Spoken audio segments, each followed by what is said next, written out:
Di balik bayang-bayang perkebunan kopi Brasil, di tanah yang telah dipupuk dengan darah dan air mata, hiduplah seorang pria yang keberadaannya sendiri menjadi saksi atas pelanggaran paling kelam dari perbudakan.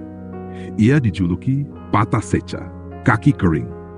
Sebuah sebutan yang sama sekali tak mampu menggambarkan beratnya kisah hidupnya. Dengan tinggi lebih dari 7 kaki dan bahu yang lebar, ia dipaksa menanggung beban yang seharusnya tak pernah dipikul manusia. Dari seorang manusia merdeka, ia dijadikan sekadar alat, diperlakukan sebagai mesin reproduksi. Ia dipaksa menjadi ayah dari ratusan anak, yang semuanya lahir hanya untuk kembali terjerat dalam rantai perbudakan.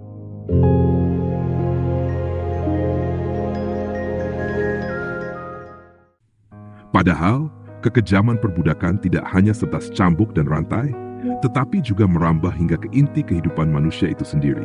Perjalanan Roque José Florencio, yang kelak dikenal sebagai Pata Seca, tidak dimulai di perbukitan hijau São Carlos, melainkan ribuan mil jauhnya di Angola.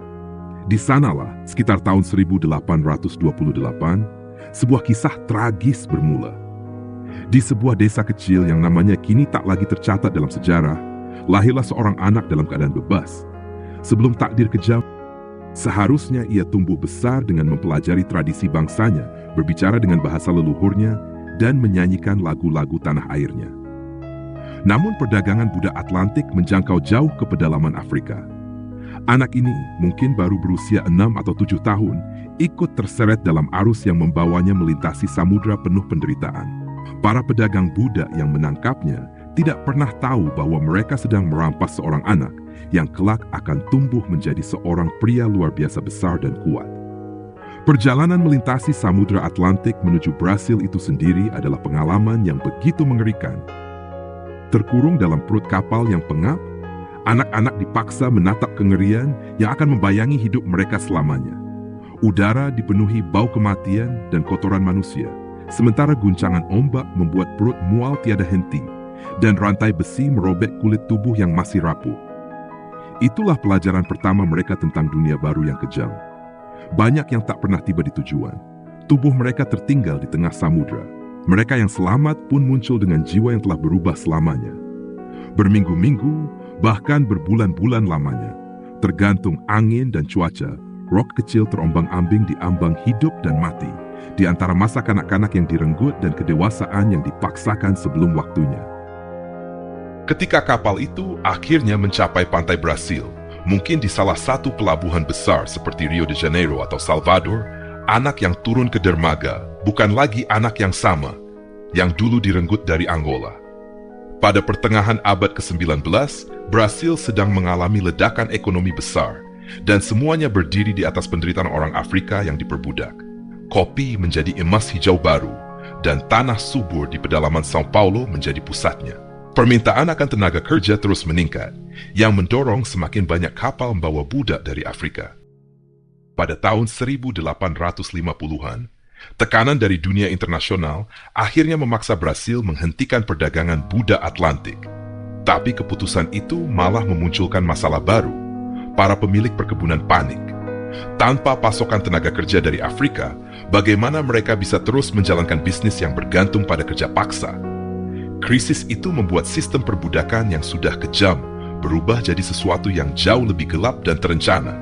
Solusinya terdengar sederhana, tapi mengerikan. Mereka mulai membiarkan manusia seperti ternak. Salah satu tempat di mana hal ini terjadi adalah Fazenda Santa Eudoxia, sebuah perkebunan besar di wilayah yang sekarang kita kenal sebagai São Carlos, São Paulo. Di sana, sejarah mencatat salah satu bab paling kelam dari masa perbudakan di Brasil. Disinilah, di Fazenda Santa Eudoxia, Roque José Florencio muda, yang kelak dikenal dengan nama Pata Seca, menghabiskan sebagian besar hidupnya. Julukan itu menempel padanya seumur hidup, dan akhirnya menjadi bagian dari legenda yang tak pernah benar-benar hilang. Ada banyak versi soal asal-usul nama itu. Ada yang bilang, ia dipanggil begitu karena bisa berjalan tanpa alas kaki di tanah yang panas tanpa merasa sakit. Versi lain menyebutkan, kakinya memang sangat kering, seperti kulit yang pecah karena kerja keras dan teriknya matahari tropis. Seiring waktu, Pata Seca tumbuh dari remaja menjadi pria dewasa, dan perubahan fisiknya benar-benar mencolok. Kisah-kisah yang diturunkan dari mulut ke mulut menggambarkan dirinya memiliki tinggi luar biasa, bahkan disebut mencapai lebih dari 7 kaki, atau sekitar 2 meter lebih. Bagi orang-orang di sekitarnya, kekuatannya nyaris terasa di luar batas manusia. Di ladang, Patasecha bisa melakukan pekerjaan 3 orang sekaligus.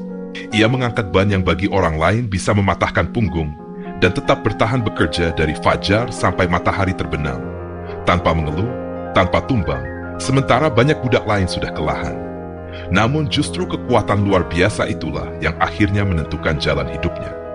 Sebuah anugerah yang perlahan berubah menjadi kutukan. Bagi sebagian orang, Patasecha mungkin terlihat seperti pria dengan kemampuan luar biasa. Tapi bagi tuannya, yang ia bukan manusia, melainkan bibit unggul. Pada masa itu, sistem reproduksi paksa dalam perbudakan Brasil dijalankan dengan efisiensi yang menyeramkan. Dingin, terencana, nyaris seperti program pembiakan hewan ternak. Para tuan mencatat segalanya dengan detail. Tinggi badan, bentuk tubuh, kekuatan fisik, bahkan sifat dan temperamen budaknya. Dan yang paling mengerikan, mereka juga menilai potensi reproduksi. Seberapa banyak anak yang bisa dihasilkan dari satu orang budak. Perempuan dihargai karena kesuburannya. Dipaksa melahirkan anak demi anak tanpa waktu untuk pulih. Tanpa peduli pada kesehatan, apalagi keinginan mereka sendiri. Anak-anak yang lahir dari hubungan paksa seperti ini tidak pernah dianggap manusia sepenuhnya. Mereka dilihat sebagai investasi, calon pekerja masa depan yang tidak membutuhkan biaya pembelian, cukup diberi makan dan tempat berteduh seadanya di tahun-tahun awal hidup mereka. Beberapa catatan lisan menyebut Patasecha menjadi ayah dari sedikitnya 200 anak. Tapi versi lain bahkan lebih mencengangkan. Jumlahnya bisa mencapai 250 atau bahkan 300 anak. Kalau kita ambil angka paling rendah saja dan menghitung dari usia sekitar 18 tahun saat ia mulai dipaksa melakukan tugas itu, hingga masa penghapusan perbudakan ketika usianya mendekati 60 tahun. Itu berarti secara rata-rata ia menjadi ayah dari 1 anak setiap 2-3 bulan. Terus menerus, selama lebih dari 4 dekade. Bayangkan selama itu tubuhnya kan lagi miliknya sendiri, tapi alat produksi dalam sistem yang bahkan meniadakan arti keluarga. Anak-anak Patasecha lahir ke dunia sudah membawa tanda keturunan mereka. Di perkebunan, mereka langsung diidentifikasi dan dicatat. Nama ayah mereka tercantum di dalam buku besar, seolah menjadi bagian dari inventaris, bukan keluarga. Catatan-catatan lama menyebut anak-anak Patasecha sangat dihargai di pasar budak. Tubuh besar dan kekuatan luar biasa yang dimiliki ayah mereka dianggap bisa diturunkan, menjadikan mereka komoditas unggul, yang bisa dijual dengan harga lebih tinggi. Di awal tahun 1870-an, suasana di Brasil mulai berubah. Pemerintah memberlakukan hukum kebebasan kelahiran, aturan yang menyatakan bahwa anak-anak budak akan dianggap bebas sejak lahir. Kedengarannya seperti langkah besar menuju keadilan, bukan? Tapi, seperti biasa, kenyataannya nggak seindah itu.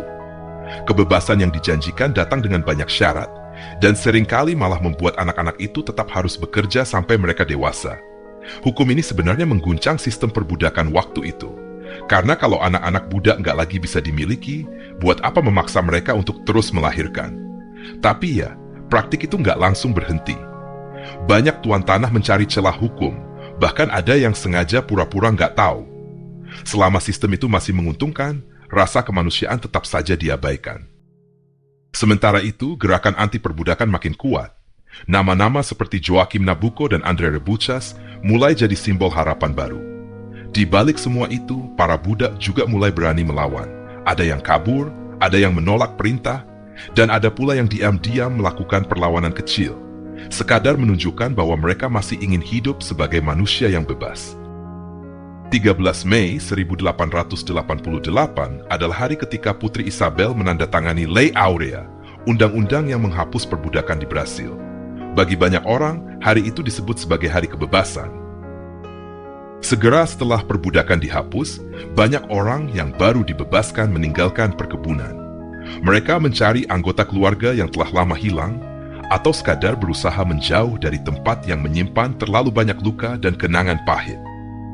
Roque José Florencio, yang lebih dikenal sebagai Patasecha, akhirnya menikah dengan seorang perempuan bernama Palmira.